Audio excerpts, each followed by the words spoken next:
Hello everyone, my name is Korosh Erfani. I am a sociologist and a political analyst.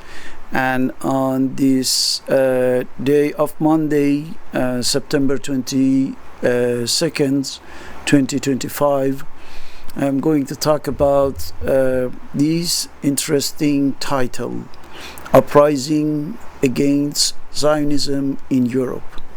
So today it was a very interesting day because in the United Nations Assembly we have had the starting point of the recognition of Palestine as an independent country, and this is something that goes against the project of Zionists globally, we can say, even though it's a symbolic action for now, and as long as there is no a real support for the Palestinians, but the value of the symbolic action is there, and we have to invest on that in order to see how we can develop it into real action. On the other hand, we can see the continuation of genocide in Gaza with the destruction of the last hospital in Gaza City by the IDF, and this parallel is going on, more and more support for the Palestinian on the one hand, and the revelation of the criminal face of Israel on the other hand. But there is even something more interesting, which is the fact that the people across the world are awakening and seeing effectively that something is wrong with their respective governments, right? For example, in Europe, we can see a huge discrepancy between what the nations, the European nations, want and express, and what the European governments are doing. And this discrepancy is not accidental. It's a very old story in Europe of the post Second World War, which is the domination of those who can be qualified as the agents of Zionism, right? The agents of Zionism are either Hebrew or semi-Hebrew or crypto-Hebrew or pro-Israeli. So by crypto-Hebrew we mean those who are originally effectively from the Judaic religion, Judaic faith, but they are apparently converted into Christianity, but they are not real Christian. They are real Jew, and they try effectively to act in the advantage of Israel. And this is something very known in Europe, essentially in the Western Europe. So if you see, for example, the case of Friedrich Merz in Germany. Merz is the German chancellor, and apparently he is Christian, but by searching in the on the internet you can see that is not really the case. He's extreme, we can say extreme Zionist, who does everything that's necessary in order to put the whole Germany in the service of Israel. We don't have any doubt about that. Just see the position of German government during 23 months of genocide, and you can have a very clear idea about that. You see, for example, even for those who are in the right wing of politics in Europe. I can give you the example of Miss Meloni in Italy, for example. So Giorgia Meloni is apparently a leader of the right movement of Italy. But when you see how she is acting in favor of Israel by sending all the weaponries for the Israeli army, by facilitating, the transport of logistic for Israel from the port of Italy, you see that how she is acting in favor of the Israelis' interest without any doubt. And that's why today we got very interesting movement. There was a general strike by the unions, by the students, workers, and the people in Italy. And we got effectively something that attracted the attention of many news outlets, like here in Guardian, talking about disruption across Italy as tens of thousands protest against Gaza war. So we got a lot of video with this regard, and we saw that and there was a very violent action over there. You can find this kind of video on X, and many of them are available, and I am pretty sure that you have seen some of them.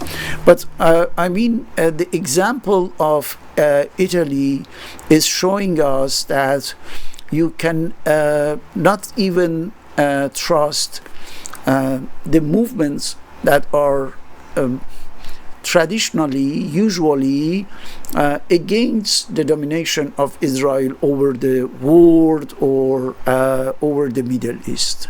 The right wing was known, as such, but now it's not the case. The example of Italy is one thing. The example of Marine Le Pen in France is another one. She's totally aligned with the Israeli policies against Palestinians, against Arabs, for example. You have the case of the Viktor Orban in Hungary, and we know that he presents himself as a right-wing leader, but Hungary voted against the recognition of Palestine in the United Nations a few days ago.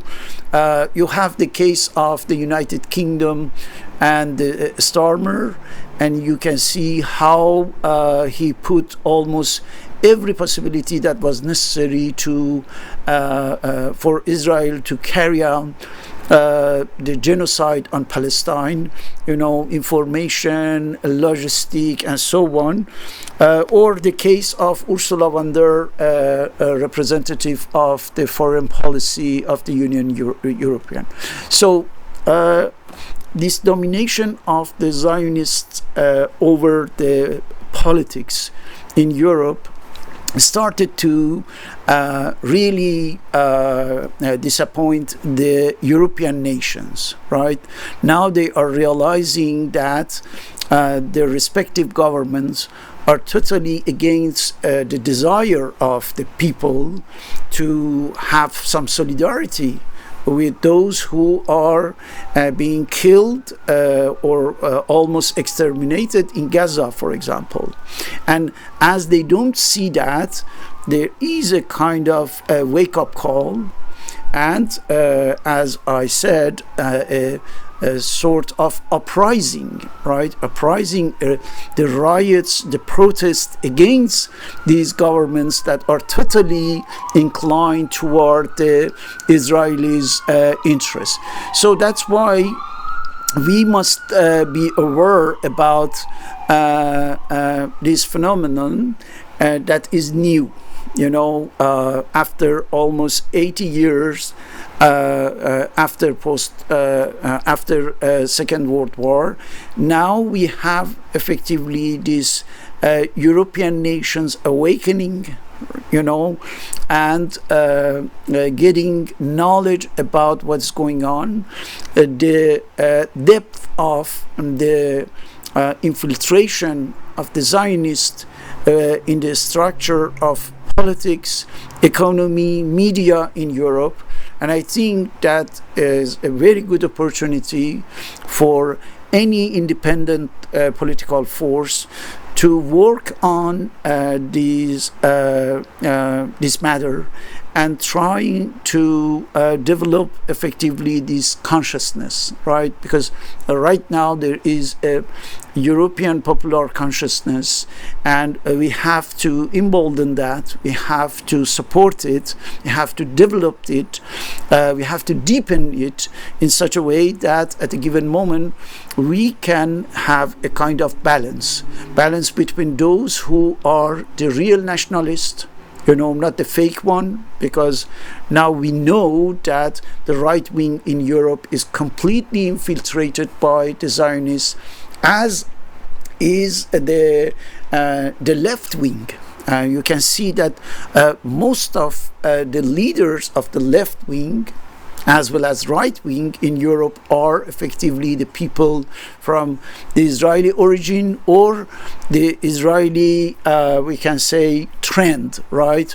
And they are pro-Israelis somehow, even though they make a kind of showcase or show off of solidarity with the Palestinian, with the Arabs, or the things like that, but not real action. So that's why the solidarity between the people, between the nations, is something that we have to invest on, and I am pretty sure that we can find the good partners for that within the Israeli civil society, right?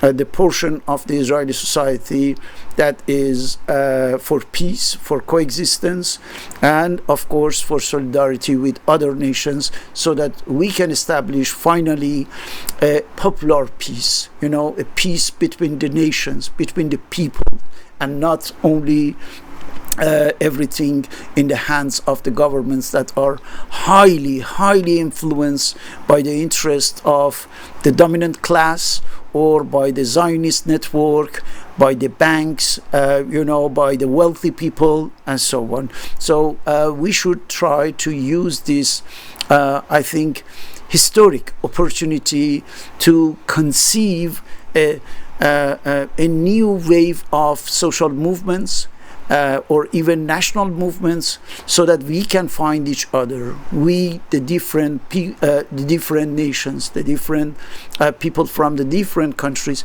can find each other in order to protect the dignity of human beings, the life and dignity of human beings, first of all and before anything in Gaza, and then elsewhere.